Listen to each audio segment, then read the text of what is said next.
புத்தகத்தை வெளியிட்டு உங்களை எல்லாம் சந்திப்பதில் நான் மிகுந்த மகிழ்ச்சி அடைகின்றேன். இந்த வாய்ப்பை அளித்த தமிழ் கேள்வி செந்தில் அவர்களுக்கு முதல்ல என்னுடைய நன்றியையும் பாராட்டுகளையும் வாழ்த்துக்களையும் நான் தெரிவித்துக் கொள்கிறேன். சென்ற ஆண்டு இதே அரங்கத்தில் செப்டம்பர் மாதம்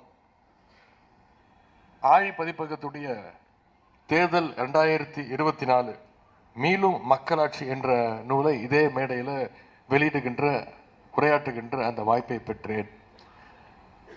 அதே போல இந்த ஆண்டு 2026 சட்டமன்ற தேர்தலுக்கு முன்பு இந்த திராவிடம் 2.0 ஏன் எதற்கு அப்படிங்கிற இந்த புத்தகத்தை வெளியிடுகின்ற அந்த வாய்ப்பை நான் பெற்றிருக்கின்றேன். இன்னும் பொருத்தமாக சொல்லணும்னா, நீதி கட்சி தொடங்கப்பட்ட அதே நாளில் நவம்பர் 20ஆம் தேதி இந்த நிகழ்ச்சி நடத்தப்படுவது என்பது கூடுதல் சிறப்பு.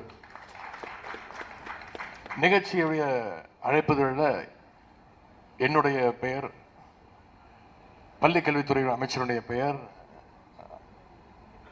அதேபோல் அண்ணன் செல்வ பிறந்தை அண்ணனுடைய பெயர் இடம்பெற்றிருந்தது. உரையாற்றுவோர், சிறப்புரையாற்றுவோர்னு. நானும் பள்ளிக்கல்வித்துறை அமைச்சர்களும் அவர்களும் உள்ளே வரும்பொழுது அண்ணன் செல்வ பிறந்தை அவர்கள் இல்லை, வேறொரு முன்னாடி வந்துட்டு ஒரு அவசர அழைப்புக்காக திரும்பி வந்து விடுகிறேன் என்று சொல்லிவிட்டு சென்றிருந்தார்.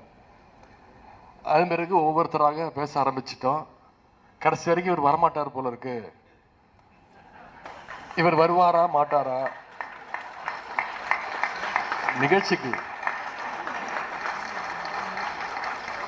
பத்திரிகை நண்பர்கள்லாம் தலைப்புகள்லாம் ரெடி பண்ணி, உதயநிதி அப்செட்டு, செல்வ பெருந்தகை ஆப்சென்ட், நிகழ்ச்சிக்கு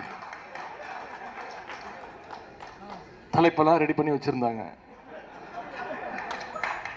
கடைசியில் அவரும் வந்து அதற்கும் வழி இல்லாமல்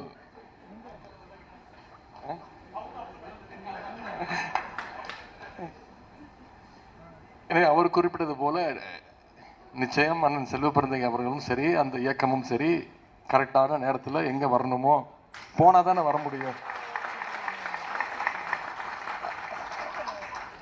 நிகழ்ச்சிக்கு அவர் வந்தோடனே சொன்னார், மன்னிக்கணும் நான் லேட்டாக வந்துட்டேன்னு. நான் சொன்ன மன்னிக்கணும், நான் சீக்கிரம் வந்துட்டேன், நீங்கள் என்னை விட சீக்கிரமாக வந்துட்டு போயிட்டீங்க, இருந்தாலும் கரெக்டான நேரத்திற்கு வந்துட்டீங்க. நீங்கள் வர்ற அந்த 5 நிமிஷத்தை எங்களுடைய மாவட்ட செயலாளர் மேனேஜ் பண்ணிட்டாரு. அவருக்கு தான் இருக்கிறதுல மிகப்பெரிய சவால். இருந்தாலும் வந்ததற்கு சரியான நேரத்திற்கு அவர் வந்து விட்டார்.